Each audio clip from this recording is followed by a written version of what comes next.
আরে তাড়াতাড়ি চলো, অনেক লেট হয়ে গেছে। আরে ভাই ভাই, দাঁড়ান না, এখান থেকে দুইটা মালা নেন না, আমাদের তাইলে একটু অনেক উপকার হবে।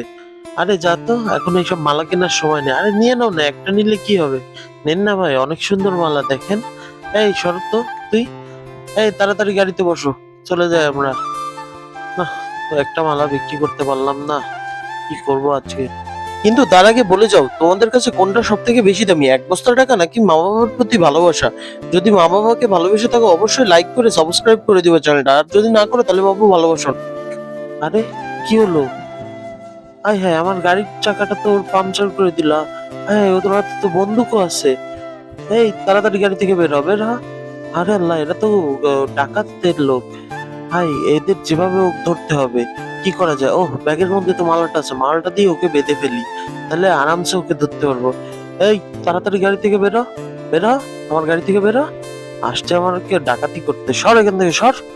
তাড়াতাড়ি এবার এখান থেকে পলাইতে হবে। তুমি এই মালা কোথায় পেলে? আরে ওই সময় গাড়িতে ওঠার আগে আমি এই মালাটা কিনছিলাম, দেখছো? কারোর উপকার করলে আল্লাহ আমাদের উপকার করে। এর থেকে তুমি কি বুঝলা? উপকার করতে হবে সবাইকে। চলো এবার।